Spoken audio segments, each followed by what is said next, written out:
خوش آمدید۔ آج کے اس وضاحتی تجزیے میں ہم سال کے ان خاص دنوں پر بات کرنے والے ہیں جو واقعی بالکل ہی الگ اہمیت رکھتے ہیں۔ ہم بات کر رہے ہیں ذو الحجہ کے پہلے 10 دنوں کی۔ ان کی روحانی اہمیت کیا ہے اور ان سے جڑے اہم مسائل کیا ہیں؟ چلیں بغیر کسی تاخیر کے سیدھا انہی نکات کی گہرائی میں چلتے ہیں۔ تو آج کی اس گفتگو کا خاکہ کچھ اس طرح ہوگا۔ پہلے ہم ان 10 دنوں کی فضیلت سمجھیں گے، پھر قربانی، بال اور ناخن تراشنے کے مسائل پر آئیں گے، اس کے بعد یوم عرفہ کا روزہ اور آخر میں تکبیر تشریق کی تاریخ اور اس کے اہم عملی شرعی مسائل کو دیکھیں گے۔ پہلا حصہ، ذو الحجہ کے ابتدائی دنوں کی روحانی اہمیت۔ دیکھیں ان دنوں کا وزن کتنا زیادہ ہے۔ اس کا اندازہ اس بات سے لگایا جا سکتا ہے کہ سورۃ الفجر میں خالق کائنات نے خود ان 10 راتوں کی قسم کھائی ہے، اور مفسرین کے مطابق یہی ذو الحجہ کی ابتدائی 10 راتیں ہی ہیں۔ اب اس روایت پر ذرا غور کریں۔ حضرت عبداللہ بن عباس رضی اللہ عنہ بتاتے ہیں کہ ان دنوں میں کیے گئے نیک اعمال اللہ کو باقی کسی بھی دن کے اعمال سے زیادہ محبوب ہیں، یہاں تک کہ جہاد سے بھی زیادہ، سوائے اس شخص کے جو اپنی جان اور مال لے کر نکلے اور واپس کچھ نہ لائے۔ خود ہی سوچیں، اس مختصر سے وقت میں کی گئی عبادت کا درجہ تقریباً ہر دوسری عبادت سے آگے نکل جاتا ہے۔ اور ثواب کی مقدار؟ اچھا، ذرا اس بات کو تصور میں لائیں۔ حضرت ابو ہریرہ رضی اللہ عنہ کی روایت کے مطابق ان دنوں میں صرف ایک دن کا روزہ پورے 1 سال کے روزوں کے برابر ثواب رکھتا ہے، اور ہر رات کی عبادت وہ لیلۃ القدر کی عبادت کے برابر ہے۔ ایک دن اور ثواب پورے سال کا، واقعی حیران کن ہے۔ دوسرا حصہ، فضیلت تو ہم نے سمجھ لی، اب تھوڑی بات کرتے ہیں عملی احکام پر، خاص طور پر قربانی، ناخن اور بالوں کی صفائی کے حوالے سے۔ جیسے ہی ذو الحجہ کا چاند نظر آتا ہے نا، تو کچھ خاص احکامات شروع ہو جاتے ہیں۔ جو لوگ قربانی کر رہے ہیں ان کے لیے تو حکم یہ ہے کہ چاند نظر آنے سے لے کر اپنی قربانی مکمل ہونے تک وہ اپنے بال یا ناخن بالکل نہیں کاٹیں گے۔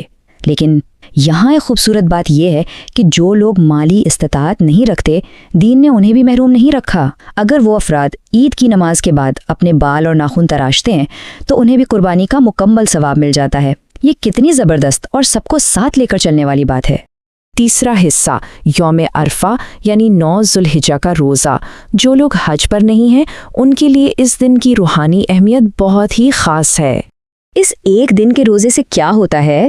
پورا ایک پچھلا سال اور ایک آنے والا سال یعنی 2 سال کے صغیرہ گناہوں کا کفارہ ادا ہو جاتا ہے۔ لیکن یہاں ایک اہم وضاحت ضروری ہے، یہ معافی صرف چھوٹے گناہوں کی ہے۔ اگر کبیرہ گناہ ہے تو ان کے لیے تو باقاعدہ سچے دل سے توبہ کرنی پڑے گی۔ اور ہاں، حقوق العباد یعنی کسی انسان کا حق مارا ہے تو وہ صرف روزہ رکھنے سے معاف نہیں ہوگا، اس کے لیے اس شخص سے معافی مانگنا یا اس کا حق ادا کرنا لازمی ہے۔ اچھا، ایک بڑا دلچسپ استثناء یعنی ایکسیپشن بھی ہے یہاں۔ جو خوش نصیب حج کر رہے ہیں نا، ان کے لیے اس دن روزہ رکھنا ناپسندیدہ ہے۔ تاریخ میں آتا ہے کہ حجۃ الوداع کے موقع پر صحابہ کو تھوڑا شک ہوا کہ نبی کریم صلی اللہ علیہ وسلم روزے سے ہیں یا نہیں، تو حضرت ام الفضل رضی اللہ عنہا نے ایک پیالے میں دودھ بھیجا جسے آپ صلی اللہ علیہ وسلم نے اونٹنی پر سوار ہوتے ہوئے نوش فرمایا۔ اس سے کیا ثابت ہوا؟ یہی کہ حجاج کو اپنی ثانی توانائی میدان عرفات کی اس اہم دعا اور عبادت کے لیے بچا کر رکھنی چاہیے، روزے میں نہیں لگانی چاہیے۔ چوتھا حصہ، ان دنوں میں اللہ کا ذکر ایک اہم جز ہے، خاص طور پر تکبیر تشریق۔ تو آئیے اس کے تاریخی پس منظر اور حضرت ابراہیم علیہ السلام کے واقعے کی طرف چلتے ہیں۔ اکثر ذہن میں یہ سوال ضرور آتا ہوگا کہ آخر ان مخصوص الفاظ میں تکبیر تشریق پڑھنے کا آغاز ہوا کیسے؟ اس کو سمجھنے کے لیے ہمیں تاریخ کے اس عظیم اور جذباتی واقعے کی طرف واپس جانا ہوگا جو حضرت ابراہیم اور حضرت اسماعیل علیہ السلام کے درمیان پیش آیا۔ جب حضرت ابراہیم علیہ السلام اللہ کے حکم پر عمل کرنے لگے تھے تو ٹھیک اسی وقت حضرت جبرائیل علیہ السلام آسمان سے ایک مینڈھا لے کر اترتے ہیں اور انتہائی جلدی میں پکارتے ہیں، اللہ اکبر، اللہ اکبر۔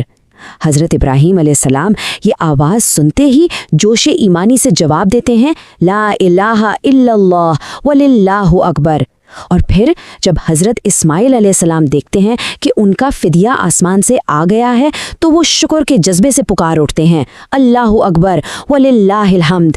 یعنی یہ پوری تکبیر اس عظیم تاریخی موقع پر انہی 3 ہستیوں کے جذبات اور الفاظ کا مجموعہ ہے۔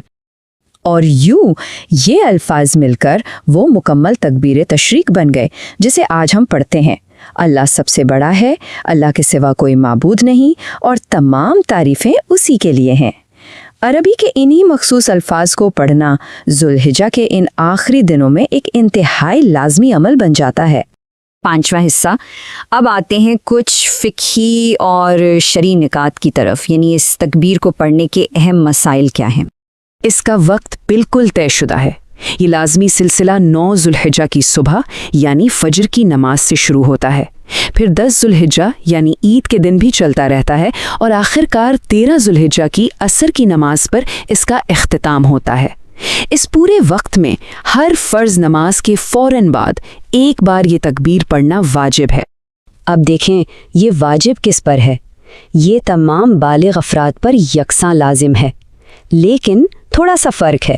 مردوں کو یہ بلند آواز سے پڑھنی ہوتی ہے، جبکہ خواتین اس کو آہستہ یعنی دھیمی آواز میں پڑھیں گی۔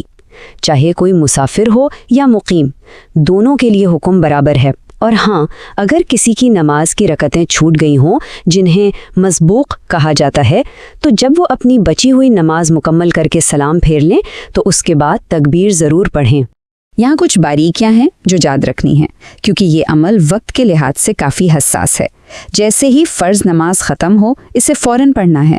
اگر نماز کے بعد مسجد سے باہر نکل گئے یا دنیا کی کوئی بات چیت شروع کر دی تو یہ فرض ساقط ہو جاتا ہے، مطلب موقع تو نکل گیا اور چھوڑنے کا گناہ الگ سے ملے گا۔ جان بوجھ کر وضو توڑ دیا تو بھی وہی بات۔ البتہ اگر بھول گئے لیکن ابھی تک اپنی جگہ پر قبلہ رخی بیٹھے ہیں، کوئی بات نہیں کی، تو یاد آتے ہی اسے فوراً پڑھ لینا چاہیے۔ تو اب ہم اس وضاحتی تجزیے کے اختتام پر ہیں۔ ذرا سوچیں، جب ناخن تراشنے کے مخصوص وقت کا خیال رکھنے جیسی سادہ سی بات یا چند الفاظ پر مشتمل ایک تکبیر عبادتوں کا اتنا عظیم ثواب لا سکتی ہے، تو کیا یہ معلومات ان دنوں میں ہماری تیاری کو تبدیل نہیں کرے گی؟ ان سنہرے دنوں کی یہ روحانی اہمیت واقعی ہمیں اپنے اعمال پر نئے سرے سے غور کرنے کی دعوت دیتی ہے۔ امید ہے اس نشست سے ان متبرک دنوں کا پورا فائدہ اٹھانے میں ضرور مدد ملے گی۔